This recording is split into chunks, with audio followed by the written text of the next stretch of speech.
My name's Dave DeBow, founder of MoneyPartnerFormula.com, and this show is built for everyday real estate investors who are actively doing deals and looking to scale using other people's money. So if you're an active real estate investor and you want to get featured on this show to talk about your own real estate and capital raising experiences, then just go to daveinterviewsyou.com. Now let's get rolling with this episode, and remember to subscribe for daily interview content. Hey gang, have you ever heard that shopping malls and shopping centers are dead?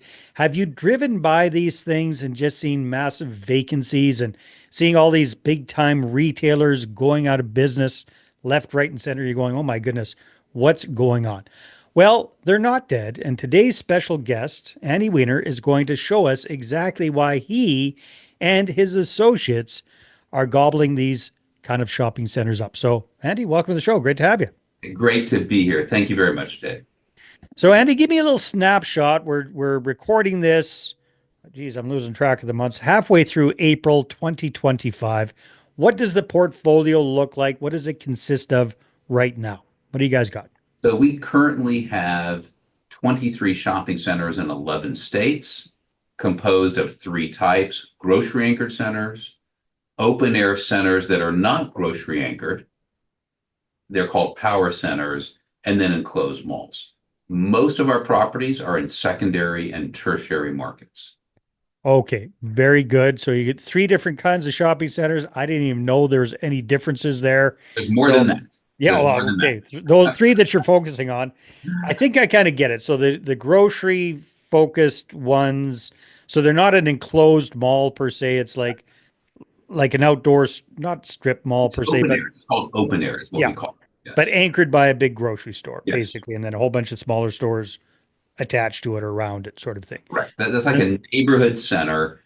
Grocery, it might have one or two other junior anchors.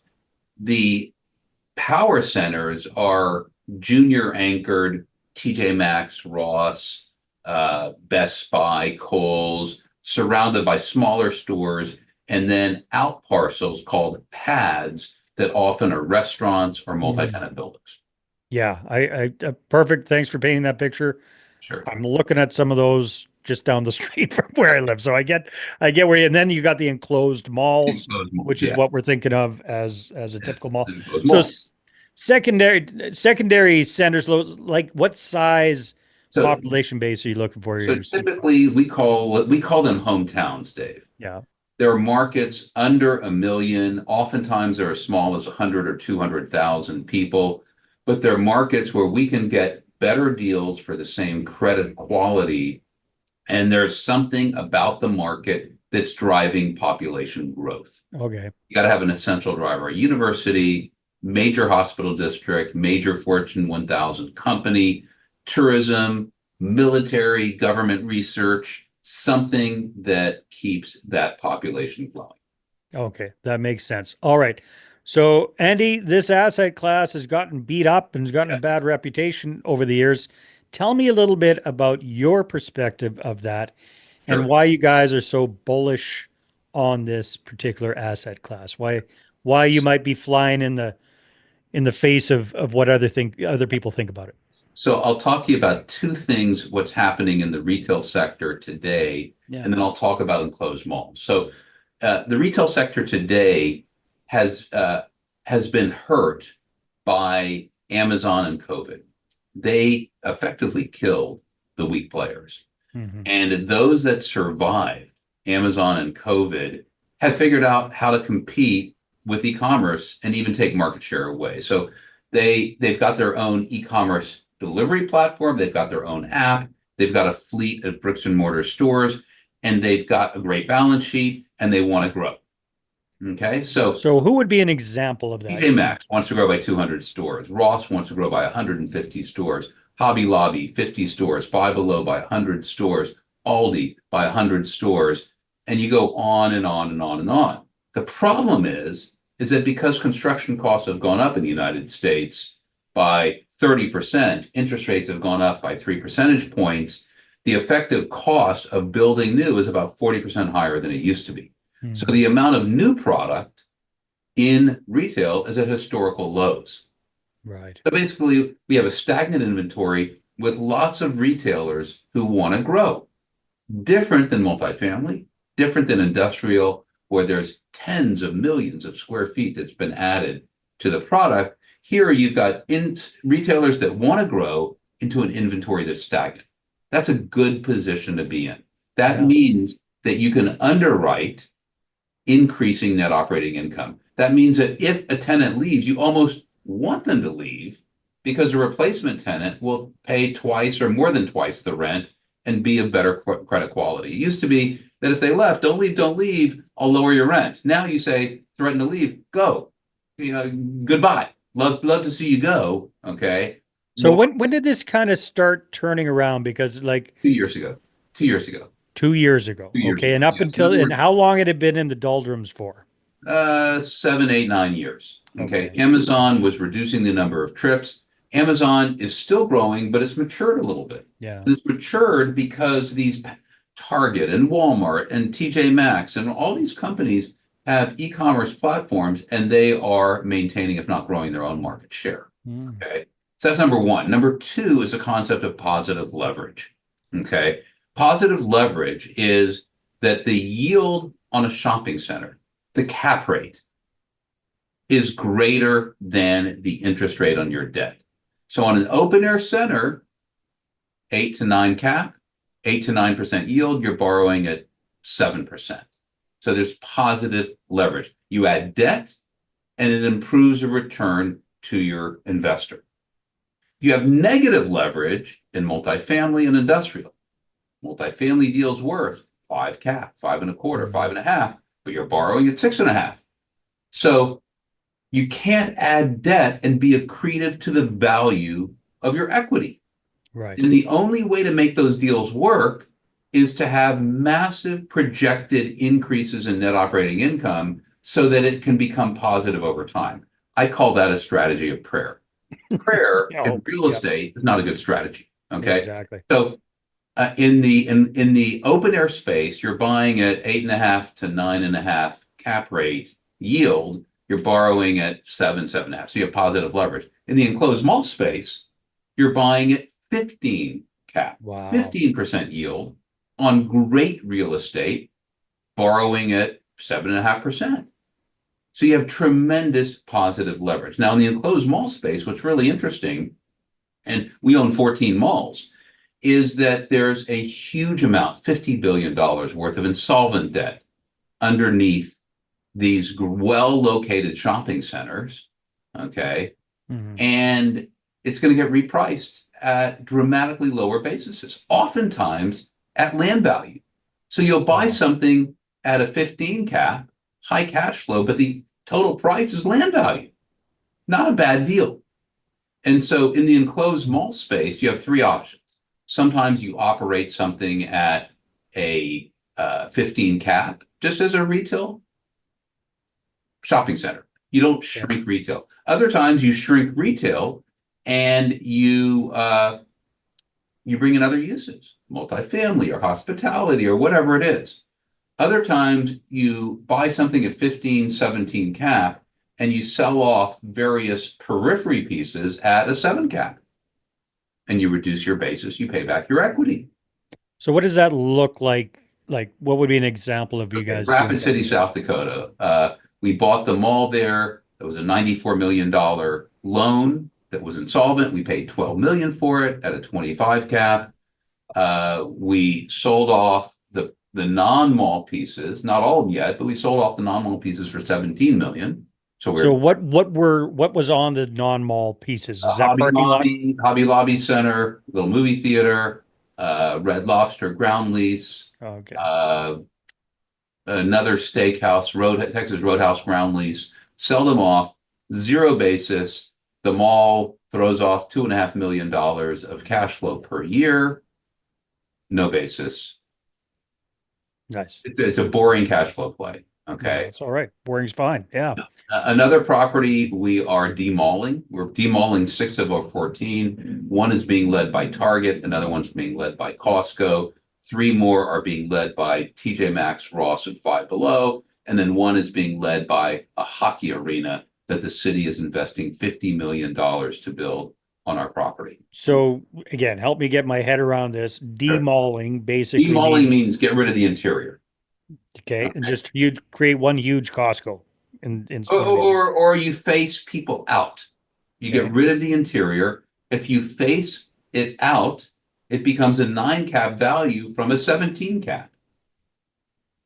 So there's a dollar involved in facing things out. And if it's accretive to value, you do it. Mm-hmm. Okay. So the we have a fund, Hometown America, and the fund is comprised of open air centers, which typically are 13 to 16 IRR type of deals. And the enclosed mall space is a high teens IRR, Mm-hmm. 17 to 20 IRR with low leverage and with base case underwriting. The key about base case is that you underwrite as if nothing good is going to happen. Okay. That's Nothing's called going to change. It's going to nothing. keep sucking wind. Yeah. No. It's got to perform at a 16, 17 IRR at a Okay. base case. Okay. But then you don't assume that you're going to get a reduction in property taxes, that you're going to be able to replace pennies at $2 a square foot per year with TJ Maxx at $15. You don't assume you're going to be able to get entitlements for multifamily. But these are called opportunities or ups. You don't underwrite it. But Mm-hmm. once you buy the property, you work very hard to get some of these opportunities to do better than a 15, 16, 17 IRR. Now, one thing we do different Yeah. than anybody in the United States, I don't think in Canada either, is when we buy an enclosed mall, we require that part of the equity be local business leaders, or we will not buy the deal. So in other words, we go and we look for business leaders in that market that has essential drivers. We have 7 investors in Rapid City, the business leaders of the community. And we do that in every market because it helps with entitlements. It helps with property taxes, with incentives, with relations with the city hall, with roomers, with they're effectively deputized leasing agents for Yeah. alternative uses because they're on the board of the community college, the hospital district, the economic development district. And so we're all about reducing risk, low leverage, local investors, local lender, because that's the most flexible type of debt. And the lender also is eyes and ears in the market. Yeah. That's how we operate. And so Interesting. So, it's, Andy, I got a couple of questions here for you, yeah, man. So, what would be an example of something really unique that you guys are doing with one of your closed mall properties right now? sure. What's So or how have you transformed what? Janesville, Wisconsin Hmm. is it's outside of Madison, between Madison and Chicago. Great market. Um, we sold the Sears box in front to the city, and they're building a hockey arena, and they're building a convention center. So right in front, Kohl's is on one side, Dick's and Ulta's on the other side, and then behind this, we're going to do multifamily and hospitality. So it becomes mixed use. Yeah. Okay. In another market, we're demolishing everything but a Dillard's and a Penny's, and we're going to put a major retailer there and restaurants around it. And our basis is 0 on the property, and we're now going to bring it into the next generation.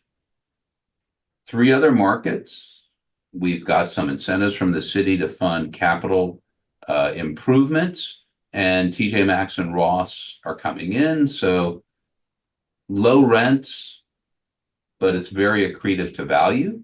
And they're going to come in and provide a great service to the community because they weren't in that community. And it will be financially very, very strong for us. So those are some examples. We're buying a center now in that is we're going to demall it. We're going to put medical office in it, a grocery store. We're going to put a new facade in, a new roof, get rid of the interior.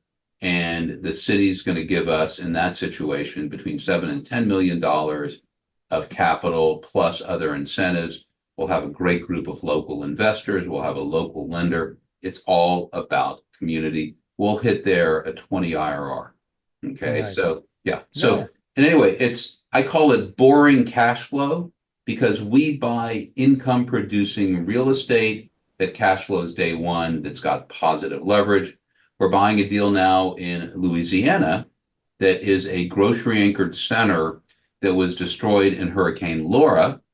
It was rebuilt for $32 million before construction prices went up. And it would probably be a $38 to $40 million project today. We're paying $20 million for it. And it's a grocery anchored center at an 8.4 cap with positive leverage. Very, very, very hard to buy grocery anchored today with positive leverage. So that's our deal we're doing right now. And we're actually fundraising for that deal right now. It's called. So where do you guys see yourselves going over the next 12 months or so, Andy? What are the plans? Yeah, so we will, we're a fund company. So Hometown America, we will finish fundraising for this fund. We'll do fund number 2, and we'll be able to buy secondary, tertiary market, essential driver markets, 2/3 malls, 1/3 open air centers, targeting a high teens IRR for people who want boring cash flow. Okay. Cool. That's it. So is it challenging to kind of open people's eyes to this opportunity with all of, because a lot of people are stuck 3, 4, 5 years ago with their conception of retail. Yeah. So today's market is good and bad. The good is a lot of people who had invested in commercial real estate, multifamily, and industrial have gotten burned in the last 18 months, either losing deals or capital calls or dilution. Okay. And they like alternative investing, and so they're open to retail. With the disruption in the last 2 or 3 weeks, where people's portfolio, their stock portfolio has taken a dramatic hit, some people are putting money in boring real estate. Others are not sure what to do. Okay. Yeah. So I think that in a very choppy world, which we have, people should put some of their invested capital in real estate. And particularly in income producing real estate that doesn't. So I'm curious. I find one of the things that you do very, very well, everything you've been talking about is very smart. But one thing that really stuck out to me was in those markets where you're buying these properties, you're getting local business leaders on board as investors. For enclosed malls, we require part of due diligence. So how do you do that? Like, how do you get those guys on board? Yeah. So what we do is we'll visit the market. I'm going to a market tomorrow. Okay. And I meet with business leaders. I network. I talk to the mayor. I talk to the city manager. Before you even get there. Before you even get there. Okay. So in other words, who is the group of people who are committed to the city, who like to invest locally in good deals and would be great to have part of a partnership? Okay. And so I'm going there. I'm meeting 6 tomorrow. And if they like me, if they like our company, if they like that asset and they like the community, then you've got a deal to be had. Yeah. And they'll set up a meeting with other people who are interested. I'll talk to them for 1 hour, not 1 hour and 1 minute. I mean, we are on time, focused, and we'll get 3, 4, 5 investors. I've had 17 in one market. Typically it's 3 to 5. And it's not about the amount of money. It's about having some skin in the game. They get the emotional buy-in. Yeah. Right? And they get the advantage of having an institutional quality asset where they can put in 100,000 or $250,000 or $1 million, and they can be part of that with a institutional quality operator. And so that's what they get. Yeah. And then once they invest one time, they get to look at other deals if they want to diversify. And then when we exit, they'll get a shot to be the buyer. As long as they pay that market value, they can buy it and it can stay in local hands. So what is your exit plan typically with these kind of projects? It's typically 5 years. Yeah. We want to 2x our investment. and it will be sold to a regional player or a private equity player who are looking for stable cash flow deals. Mm-hmm. Yeah, it makes a lot of sense. Andy, this has been fascinating. If people want to find out more and connect with you, where should they go? They should go to our website, rockstep.com, like step on a rock. It's got my contact information. It's got my mobile phone.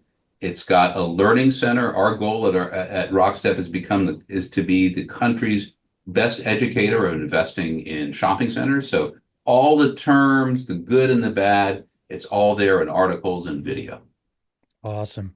Well, thank you very much and keep up the good work. Sounds like you guys are doing great. Dave, thanks for your time. All right, everybody, take care, and we will see you on the next episode.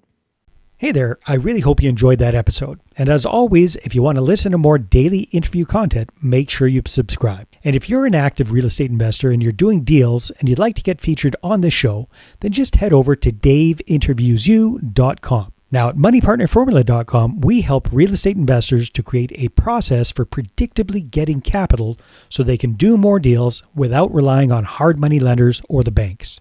We do this by building them a private capital marketing system. Now, if you want help turning yourself into a big money capital attraction machine, then book a call with our team to see how we can help. Just visit moneypartnerformula.com to find out more. All right, take care, and we'll see you on the next interview.